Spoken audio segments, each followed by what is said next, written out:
If you see something I that know doesn't look that I right, don't feel okay. I hate it cause it's every day.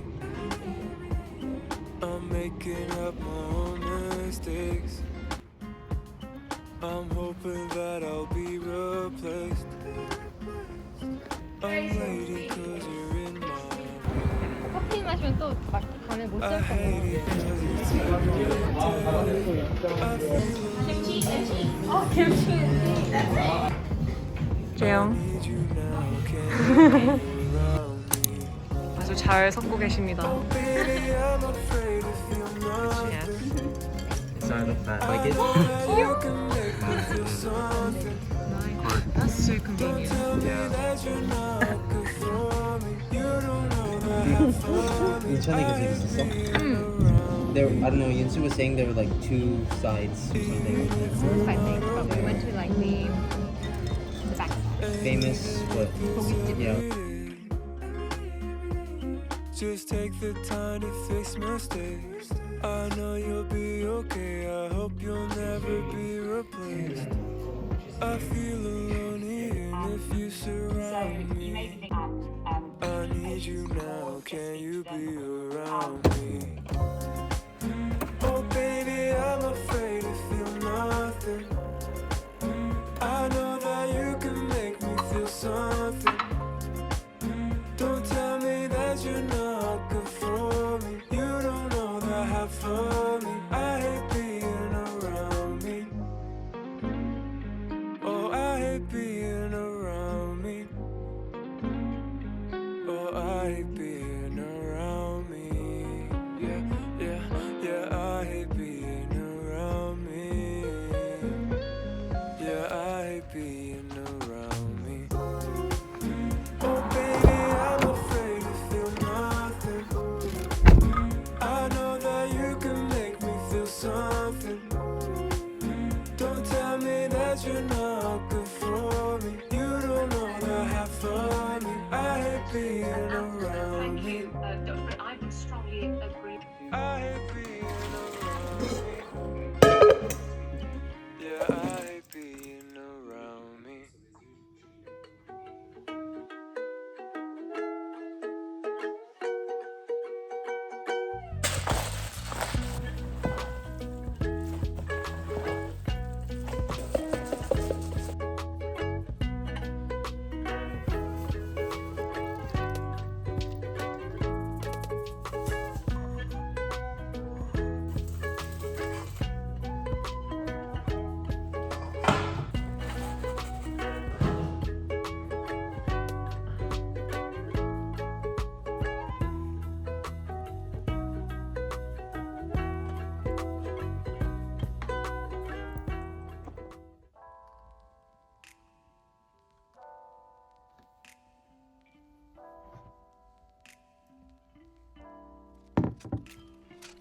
If I could tell you, I would. Thank you so much for your time Honestly, today. no secrets between us. No, it's just honesty.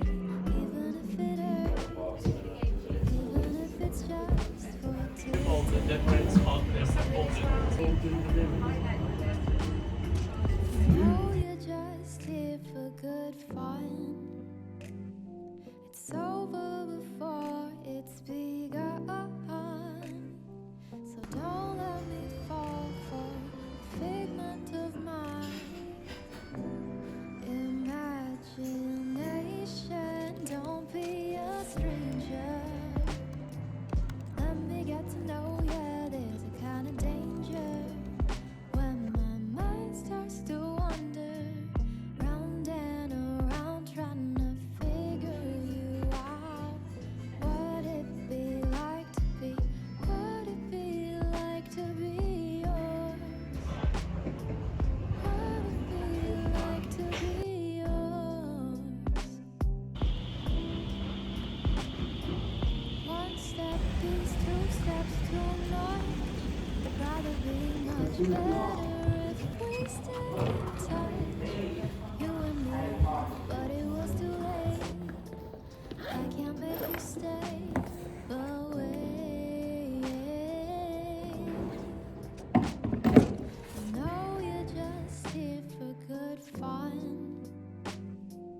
it's over before it's begun. This session will come up as portfolio and learning outcomes. I'm not sure what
there can be different side effects of this medication.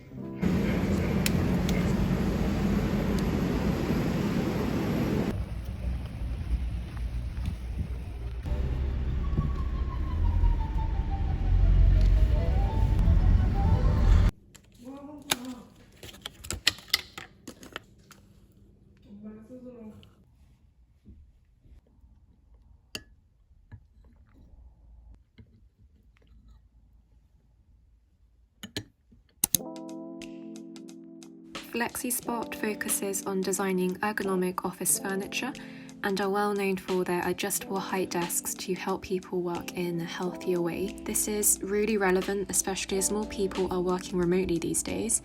Plus, it can be difficult to remember to keep moving when sitting down for long periods of time. I remember how I would always try to get a seat with a standing desk at our central campus library, because I honestly needed a mixed match of studying, sitting down and standing up. I was generously sent over their newest standing desk to review for you all. So the one I have has a white desk frame and maple desktop, and in terms of visuals, I love how it blends in so well with my bedroom, as I have white walls, white furniture and coloured wooden doors. In terms of first impressions when unboxing, the first thought which came to my mind was just how high quality the desk was, even when it was all in separate pieces. I would say though that it does have a very hefty weight, so I would advise you to assemble it all with another person. But overall, the assembling manual was really straightforward and easy to follow. The new model has a black control panel at the front, which has up and down functions with the actual height of the desk displayed. And what I really appreciate is how you can set two heights for when you're standing and when you're sitting down. I think that's a really nice touch to personalise your desk as part of your work environment. As you can see, I decided to place this where my old desk was, but with my white desk cover top exposed this time. I decided to place basic items over here, so this paper coffee cup from Blue Bottle which has all my highlighters, etc. Box of tissues, a mirror and my room fragrance, which is currently Wild Rhubarb from the White Company. I also keep my journal, Bible and some other paperwork here to help declutter my main desk. Nothing much has really changed, but to give a brief desk tour, I have my white desk lamp here, which I really like because it has 3 lighting settings, so when I'm working late I can set it to a warmer tone so it's not as harsh on my eyes. There's my giant mug here to remind myself to drink enough water. And then on this side I have my monitor, which can be connected to my MacBook via this cable. Loads of people have asked about where I got my Bluetooth keyboard and mouse, so they came together as a set from Amazon, and I think the brand was Jellycomb. Underneath I have a shoebox which has all my cables in one place. It's honestly super useful to have something like this to prevent any hazards. Plus, it just makes everything more tidy and organised, which is kind of important for an open bottom desk like this. I would definitely recommend this tip, but you might have to make some readjustments and cuts like I have here. The price of these desks can be quite daunting, but I think it's definitely worth investing in if you're looking for a lifelong sturdy desk for working at home. I will leave all the necessary details and links below, so please do check it out if you are interested. So part 1 of this Q&A part 2 is about medicine/uni related questions. So the first one is, which university do you study at, current year/semester? So I study medicine at Imperial College London and I'm in my 3rd year of studies.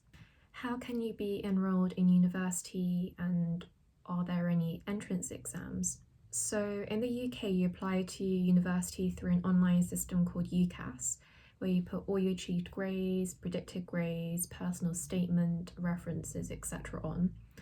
There are different grading requirements depending on what your sixth form/college does. So for me, I did A-levels, whereas others will do an equivalent like IB, etc. So if you are considering applying to uni in the UK, it's really important to make sure that you check the university admissions page to see what grade requirements you need to meet. And for most subjects, once you submit all of the things that I just mentioned, you then get notified about any conditional or unconditional offers through this UCAS system. Like I said, every subject university differs. So for example, for undergraduate medicine in the UK, you do need to take additional tests like BMAT and UCAT, as well as going through an interview process. And this is the same for if you are considering applying to Oxbridge as well. So I guess for those who aren't familiar with the UK system, my advice would be to check the requirements for the subject you are interested in on the university undergraduate website page. Any advice for new university students? I would say that everyone has their own pace and methods of heading towards their aspirations and goals, whether that be short-term or long-term. So I would say focus on how you want to head towards your own personal goals rather than comparing yourself to others and feeling bad. I would also say just try and make the most of all the opportunities that are thrown at you, whether that be friendships, societies, internships, etc. And lastly, this is something which I will say to myself, like to my fresher self, and that will be to just loosen up and be less self-conscious. Have you thought of which medical field you're going to specialise in? The answer to this is no and yes. No, because I haven't had enough placement experience to really know what I would personally enjoy doing in the future. Having said that, of course, I have thought of possible specialities which interest me, for instance, paediatrics, ophthalmology, etc. But we shall see as the years come. So the person who asked this question said that they need to choose societies that they want to join soon, and they also asked for any tips. So in my first year, I tried to choose societies based on 3 things. So 1, doing something that I've done before and want to continue pursuing. 2, doing something that I've never tried / always wanted to do. And 3, an academic society. At first, there will be loads of societies that you may want to join, but I think that over time that eventually narrows down to the ones that you truly enjoy and want to continue doing. Why did you choose London? So I used to live in a relatively rural area up to my GCSE, so this is year 11. And don't get me wrong, I loved how I was able to spend my whole childhood in the area, but as I got older I kind of felt very limited, and I guess I just wanted to meet more diverse people, for instance other Asians and Koreans, and London is honestly limitless with the things there are to do, see, eat, etc. And I feel like whenever I go to the city there's always something new to explore, which I personally really enjoy. So yeah, I guess that just really appealed to me and still does. So the next part is about studies in general, routine, motivation. How do you study? I personally really don't like this question because everyone has their different ways of studying, and as much as it is important to ask advice from other people who have successful study methods, I think for me, I'm still in the process of finding out what works and doesn't work for me, and I think this was really highlighted to me once starting uni because for GCSEs and A-levels it was quite obvious and clear in terms of how to study for exams, relatively, within a 2-year time frame.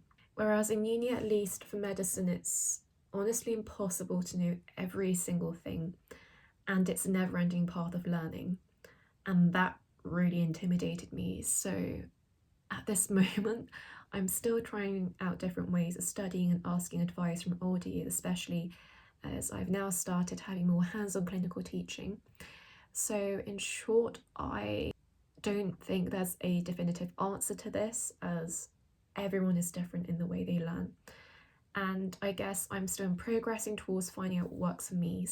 But hopefully this year I'll be able to find study methods which work for me personally, and once I do, I will definitely try and share that with you guys. Stationery recommendations. So I have this Muji pencil case. You may have seen me buying it in one of my vlogs, and I love it because it kind of forces me to just carry around things I actually need rather than lugging around a whole load of things which I won't use. During term time, I use a mix and match of my iPad, which was provided by our uni, my MacBook. I would definitely recommend that you get yourself a hard drive to back up everything, just in case. At home, I also have a monitor here, which I think is so worth an investing if you can, because you can have multiple tabs open and it's just easier for me to see things because I have pretty bad eyesight. I do also like to use normal pen and paper too, so it just really depends on my mood and what I'm really doing. What apps do you use for note-taking? So on my iPad, I have the app Notability. Other people use OneNote too, and in terms of when I'm using my laptop, I like to use Google Drive to share resources with friends, as well as Notion and Brainscape for flashcards. 시험 기간이나 중요한 일정을 앞두고 있을 때 멘탈 관리는 어떻게 하셨나요? So I answered a similar question to this in my part 1 Get to Know Me Q&A, where I went into quite a lot of detail. So to sum up what I said then, I basically tried to embed non-study related things in my routine, whether that be taking a moment to make myself a coffee, cooking a nice meal, listening to a podcast, reading, etc. Even if it's for a short time, I think that moment of switching my mind off from an exam or stressful event helps me to balance my mental state. How do you keep yourself motivated despite the pandemic? So the pandemic did hit me in a lot of different ways, and motivation has been an ongoing battle for me, as I'm sure it has been for many people. I had so many ups and downs, and so whenever I felt like I was going down, it felt like I was like skyrocketing to the very bottom. So for the past year and this current moment, I'm trying to maintain an in-between where I can be stable. And I think my biggest motivation right now is my mum and my really close friends, because I learn so much from them. And looking back on myself, I feel like I have developed in so many ways throughout the past 1.5/2 years in terms of self-growth. And so I'm really thankful for this time period of my life. Yes, the pandemic has been really difficult, and I know there are so many people who have had it worse than me, but I like to look back on everything that has happened and think about how much I have developed as a person compared to pre-COVID. And I also feel like post-COVID, I definitely feel more excited and thankful for the things that are to come. How do you organise yourself to bring a balance in your life, school, family, friends, other activities, etc.? So I always rely on my iCal to stay up to things I have scheduled, as it's synced between all my devices in my iPad, my MacBook and my phone. But I also have my diary/journal. For most of this year, I hand drew my own calendar. So it's just a nice way to write things down manually. And I also recently got a academic diary from Papier as well. I've just added some stickers on the front and the back. And yeah, I am really excited to use this to help me stay up to things and stay organised throughout this year. Alongside this, I guess I make myself short to-do lists on my notes app so that I can get the things I have to get done completed. Okay, so the final section of this Q&A is YouTube related questions. So what made you start your YouTube channel in the first place? So I think it was a mixture of curiosity and spontaneity during year 10. There were so many creators I loved watching, mainly baking channels, etc. So I guess I just wanted to see what it was like to film a video, edit and upload it. But at the same time, I remember being so cautious about bringing it up to people in my school and family because I thought that they would see me as attention-seeking and unoriginal. Anyways, I started off with making baking videos at home with my old iPhone 5S, an unstable mini tripod and iMovie. These videos aren't off my channel, by the way. And then in year 12, after moving house and starting a sixth form at a new school, I felt like this was a fresh start for me. So I then picked up filming again, but this time in vlog form. And my friends then were so supportive, and I just enjoy filming the moments that I had. Will you upload baking recipe videos? So like I mentioned before, I did previously upload recipe videos, but once starting uni, I just didn't have time to film them separately. So instead, I try to incorporate baking and cooking in my videos, as it is something which I still do enjoy and want to share with you all. Can you put Spanish subtitles in, please? Okay, so I've been receiving a lot of comments recently requesting for subtitles in different languages. I'm still trying to find a way, so please bear with me on that. But yeah, that's it for my 30k Q&A part 2. Did you notice I've been lost, staying up to the break of dawn, hoping that you'll show a little warmth, but you know I feel the coldest.